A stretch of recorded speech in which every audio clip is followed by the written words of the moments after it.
Hello and good evening. Welcome to Represent NYC on the Manhattan Neighborhood Network. I am your host today, Nicole Yearwood of Educated Voter, and I am pleased to be joined with my good girlfriend, Lurie Daniel Favors, Executive Director of the Center for Law and Social Justice at Medgar Evers College. And today we're going to have a little conversation about our favorite topic, redistricting. Lurie, welcome. Thank you so much for joining me today for this conversation on Represent NYC. It's our favorite topic until census time comes around, and then that will be our favorite topic again. Exactly. And so today, I said our topic is redistricting. Now, I usually just give a regular old general definition of redistricting, which is basically the redrawing of our political electoral district lines every 10 years after the census, and it's specifically the legislative districts, congressional, state assembly, state senate, whatever your state houses are. And the process may also take place on the local level with your local legislative districts. But right now we're going to talk about the process that's taking place for those 435 congressional districts across our country and in our state houses, of course, directly tied to the census. But I want you to kind of give a definition, because sometimes when I say redistricting, people kind of don't know what it is, but they sure do know what gerrymandering is. So, right. Exactly. So you give us a definition as, somebody who was intimately involved with the data. So redistricting, Nicole, is exactly what you just said. Every 10 years, we are required through our Constitution to redraw all of the district lines. And when you say that, people often think, okay, so are you talking about maps? Yeah, we're talking about maps. We're talking about the boundary lines that determine where your community starts and where it ends, and where the next community's lines begin and end, so on and so forth.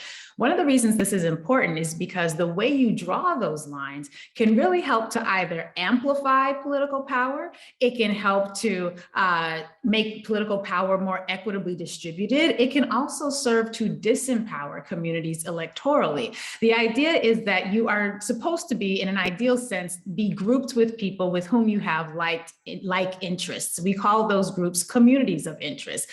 Let's say you are, in the North Shore of Staten Island, for example, or let's say you're in Southern Brooklyn and Coney Island. You have a coastal community concern, which might have some things in common with people who, have a home in Bed-Stuy like I do, but we're going to have some slightly different interests, because in Bedford-Stuyvesant, we're concerned about things that might have some things in common with people in Coney Island, but because we're not directly on the coast, we don't have really the same set of interests as it pertains to, well, we all have an interest in climate change, but we don't have the same concerns as it pertains to our day-to-day affairs. If you live in a community out in Queens, where my grandmother out in, Southeast Jamaica, Queens community, if you're over in that area, you might have a different housing structure. And so you're going to have a set of interests that might make it different than our brothers and sisters who are living, in parts of Harlem. And so there are different ways that we think about our communities that have nothing to do with boundary lines. But when it comes to redistricting, the idea is that every 10 years you are drawn into a district, and in an ideal sense, you're going to be drawn into a district with people who have similar interests as you do.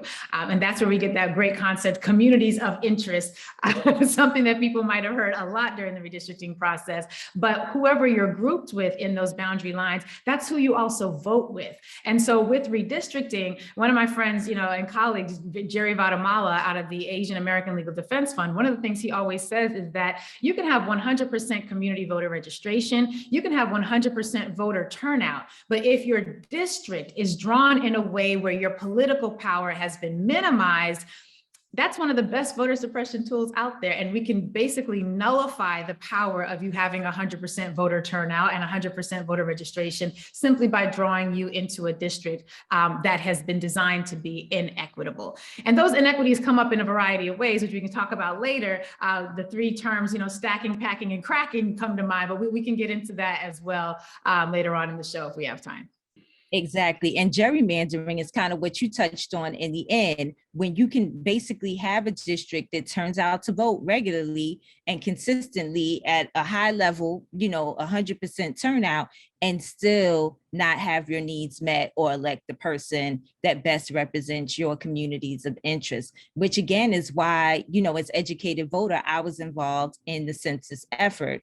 The census is directly tied to redistricting. It's why I'm also involved in this redistricting effort, is to make sure that, because basically these are two elements of democracy that last for the next 10 years. Right. Right. So Right. if we don't, get the census part right, and we don't get the redistricting part right, the next 10 years of voting could, be, and, for lack of wanting to find a better term, useless to certain communities if we don't make sure this is done, done correctly. And so, thank you very much for that definition. Now I want to bring it back to, this is Represent NYC, bringing it back to New York is done on a state level. So what New York State is doing. Now in 2010, after the redistricting process took place, there was a ballot referendum that created what we call the IRC, but it's an independent redistricting commission. So basically it was supposed to be an independent group of folks come together, draw the lines, right? Can you just kind of talk about that history, how we got to that referendum in 2014? And I'll maybe clean up if people don't know what a referendum is, we can kind of quickly go over that definition as well. But how did we get to that referendum and an IRC?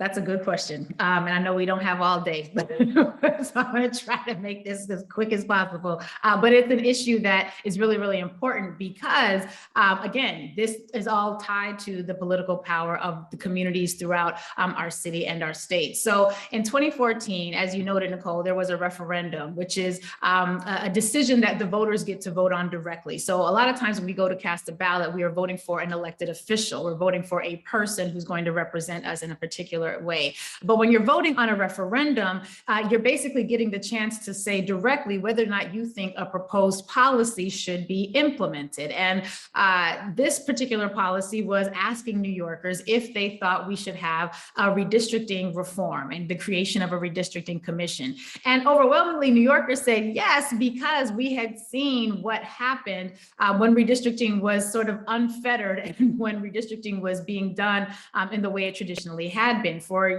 decades, the party that controls the state legislature is the party that draws the district lines.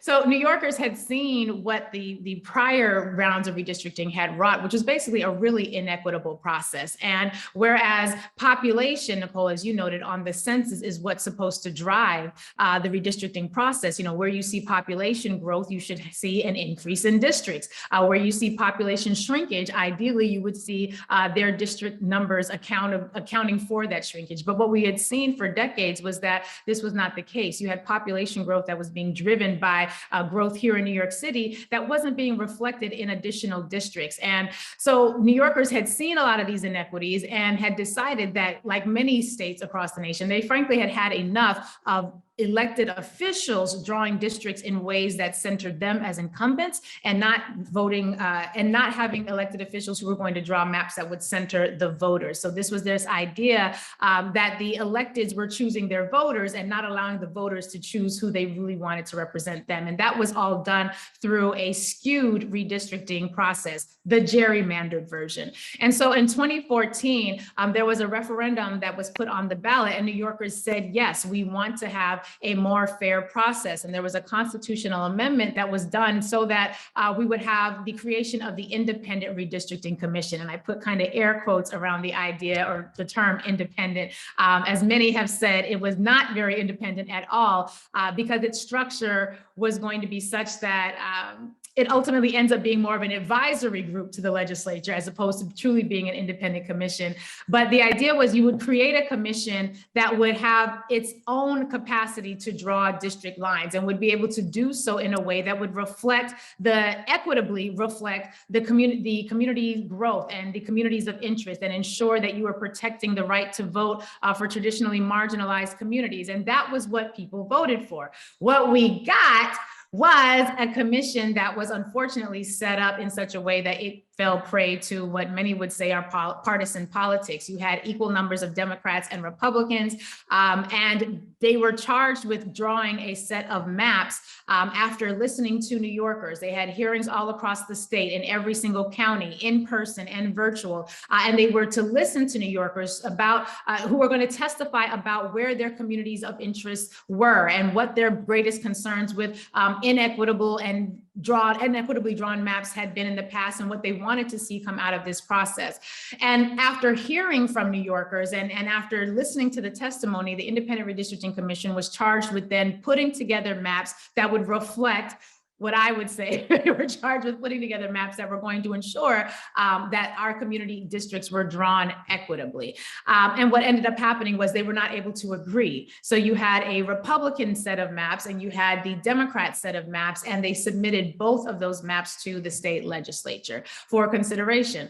The legislature voted both of those maps down. And as a result of that, then the legislature was then able to draw their own set of maps, which brought us to where we are today. So while New Yorkers voted for an independent redistricting process, we technically got that process, but we did not substantively end up with maps that were drawn independent of the state legislature because the commission was not able to agree on a set of maps, and because the state legislature ended up being the body that drew their own maps regardless. So I hope we get a chance at some point to talk about how we need to reform this process so that New Yorkers actually have or actually receive in the redistricting process what it is they voted for. And so just hitting and touching on the fact that, you know, this is in our Constitution. The census is done every 10 years. Article 1, Section 2, the whole premise was around that conversation about taxation without representation. And so by virtue of our presence in a particular place in this country, we're supposed to be allowed to elect representatives that are going to voice our needs and represent our concerns in our government. Like, that's the general idea. And so this is what this process is supposed to look like. That's why we have this conversation about it being fair, being equitable, and not necessarily being political, because it's supposed to be driven by who is physically here, communities of interest having that voice in their government. And so I wanted to really, make sure people understood that, like, the census, is not just the government asking you questions. It is used for this particular process. And without people being counted in the census, there's actually no room for someone to argue whether or not something is done accurately. So it's when we show up in the count that someone can then say this is being done fairly or unfairly. Let's let the layman know why they should be concerned about this process. So imagine you have a set of concerns, I don't know, like police brutality. Imagine you have a set of concerns, maybe like housing insecurity. Let's say you live in a community that is concerned about poor schools that perhaps may not be safe, but even if they were safe, they're not teaching your children in a way that you think is going to actually give them a viable shot at being able to build a career. Let's say you have these concerns in common with your neighbors. If you are drawn into a district where you are grossly outnumbered by other communities that, quite frankly, have no concerns about police brutality, maybe their schools on their side of the district are perfectly fine, or maybe they are so wealthy and financially stable, they are able to pay for their children, have access to schooling that your children may never be able to have. Let's say they don't have the same concerns that you do about healthcare. Maybe they don't have the same concerns that you do about infrastructure because they don't have a lot of public housing in their community. They're not living in NYCHA housing that has, mold on the walls and, literally deteriorating before our very eyes. And they are drawn into your district in such a way that they grossly outnumber you.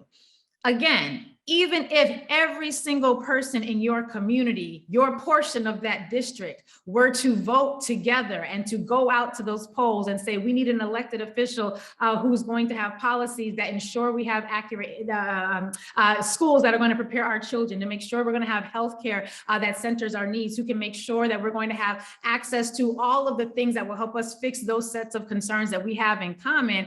But you're constantly outvoted, and you can never get that elected official into office because you're outvoted by the other people in your district who have concerns that are complete opposite of you.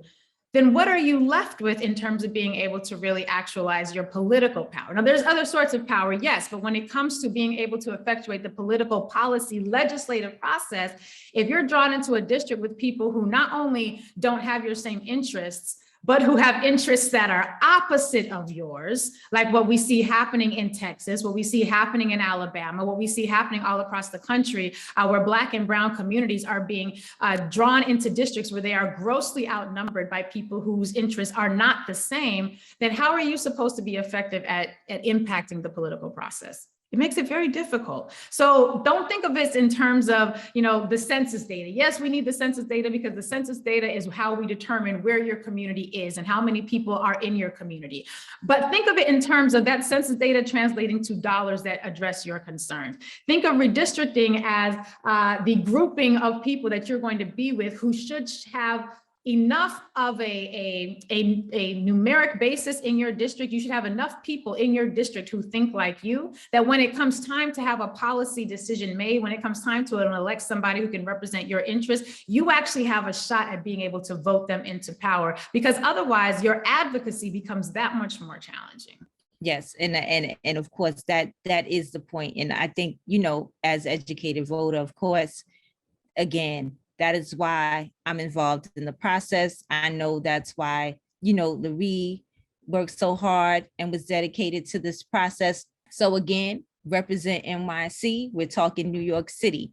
I know that the Center for Law and Social Justice and a few other organizations came together and drew what are known as the unity maps. Can you talk about kind of the unity map process and what you all hope to achieve in this particular redistricting process? So the Unity Map is a coalition of organizations, leading legal civil rights organizations who employ an approach to redistricting that is markedly different from what we saw both at the IRC level and at the level where the state legislature was drawing their map. So it is a coalition comprised of the Center for Law and Social Justice at Medgar Evers College, the Asian American Legal Defense Fund, and Latino Justice Pearl Deaf. And our attempts at redistricting bring us together so that we're able to look at where our communities of interest live, think about what defines them, listen to and engage with our community members to find out what they determine to be their communities of interest. And again, when I say that term, that's really just a lawyer way of saying, who in my community am I connected to because we have similar concerns, right?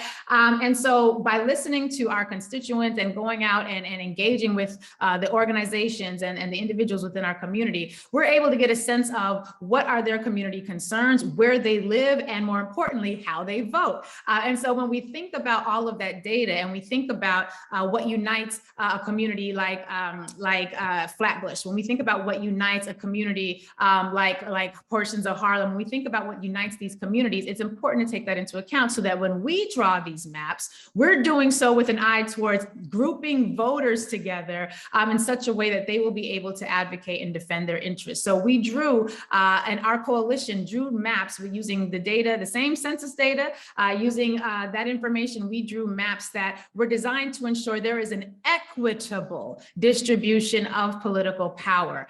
Instead of allowing a partisan process be one that was able to divide us, which often happens with communities of color, where they are pit against each other in the redistricting process, we decided to ensure, again, because this is not the first time we have done this, our organizations, but we decided that it is more important that we make sure, not that we are fighting against each other, but that we are working together to produce maps that are going to demonstrate an equitable distribution of political power, so that where you see growth in Asian communities, they will be drawn into districts that reflect that. Where you see growth and shifts in Black community demographics, you will see districts that are drawn to reflect that, so on and so forth with our Latino brothers and sisters. And so through this process, we drew maps at the congressional, New York State Senate, and New York Assembly level to ensure that there was a model out there that would say, for New York City, when you look at our population, when you look at our data, this is where our communities are, and these are the districts that we believe will most equitably allow them to pursue the dream of having elected officials who represent them and being able to effectuate policy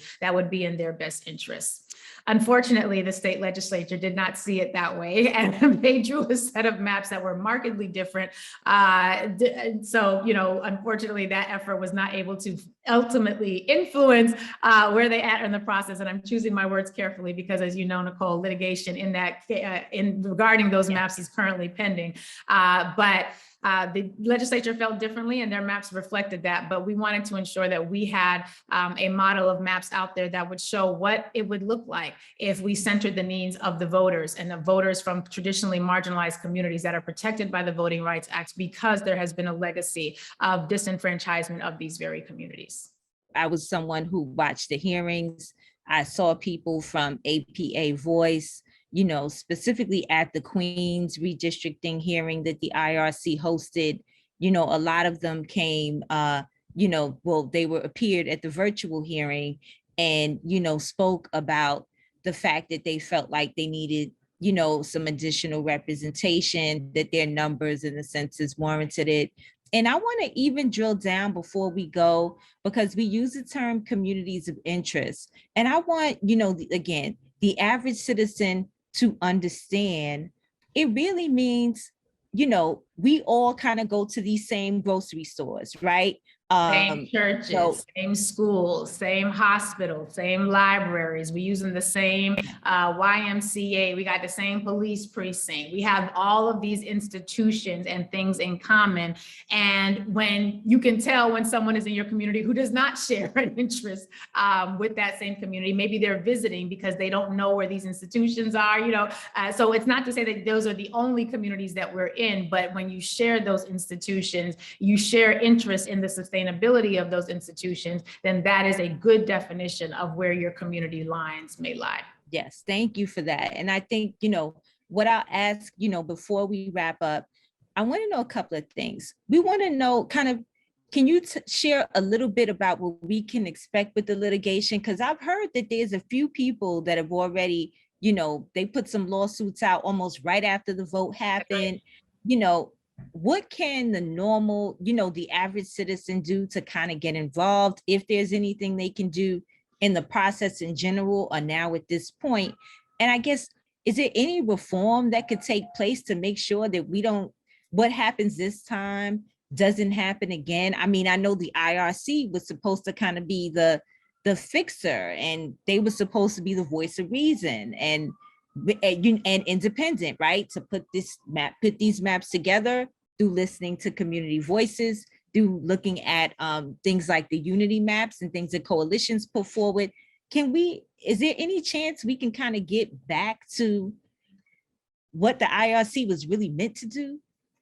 I think there absolutely. So yes, and that advocacy starts now, which is one of the reasons I took a little bit more time than I would have ordinarily done to explain what that process was, because the only reason we have the IRC right now is because of advocacy. I do want to just say though that this outcome where we had a Republican set of maps and a Democratic set of maps, that was both predictable and predicted because you had a 50-50 split. There was no tie-breaking capacity within this body. And unfortunately, because of the way partisan politics are right now, clearly that was a predictable an outcome, and it was in fact predicted by many people with an eye towards this issue. But as it pertains to what's happening now, there has been a lawsuit that was filed in Steuben County, New York, and it was filed by Republican voters who have petitioned for leave to basically amend the complaint which they had filed just right after Governor Hochul had signed the maps, the legislation regarding requiring the maps into law, I believe it was that very same night, the Republicans began filing a lawsuit where they were challenging some aspects of the congressional map. They have since filed a request with the court to amend that complaint so that they can broaden it out to also include some concerns about the Senate districts that were proposed, the New York State Senate district. And the first hearing in that case, I believe, is on the calendar for March 3rd. At least it was as of the last time that I had checked. And we know that petitioning, a process that elected officials who will be running for office soon, it's a very necessary process for them. That petitioning starts on March 1st. So we will be watching this. It does not seem that there is going to be as swift a resolution to this case as some would have thought. And I'm sure that this will not be the last that we hear about potential litigation or anything related to this particular case. This will not be the last that we hear of it. And so I would anticipate that there will be much more to come. Thank you. And so, and last thing, what can the average citizens do? Joe and Jane citizen, they now say, what can we say about this? Is there anything for them to do now and moving forward?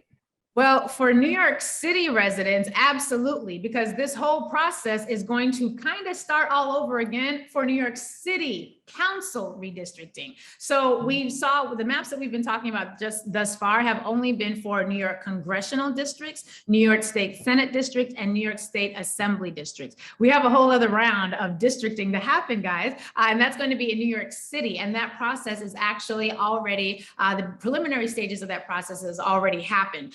So we had the city council members who are able to select their members for the redistricting commission for the New York City Commission, and we have the mayor's office who has yet to make their picks.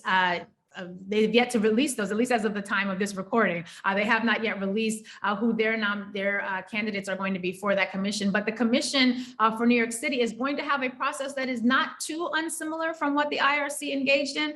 There will be opportunity for hearings, but they are going to be engaging in the process of producing maps for New York City Council, which will be very, very important, because even though we just recently had this vibrant election where we had a significant portion of the city council turn over with new members, they are going to have a shortened term, because in 2 years they're going to have to run again on new council lines, and those lines are going to be drawn this year with the New York City districting process. So pay attention to what is happening, get involved with your local voter, get involved with educated voter, get involved with your local civic groups and organizations that are going to be engaged in voter education work.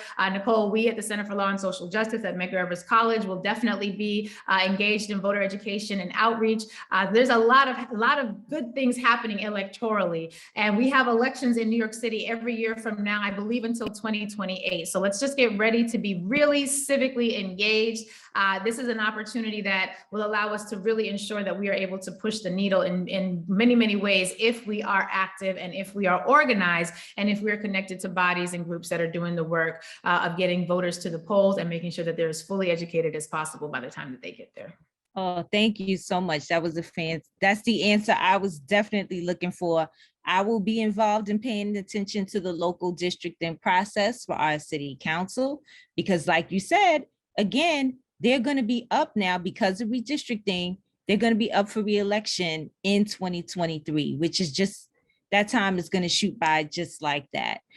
So thank you so much, Lurie, of course.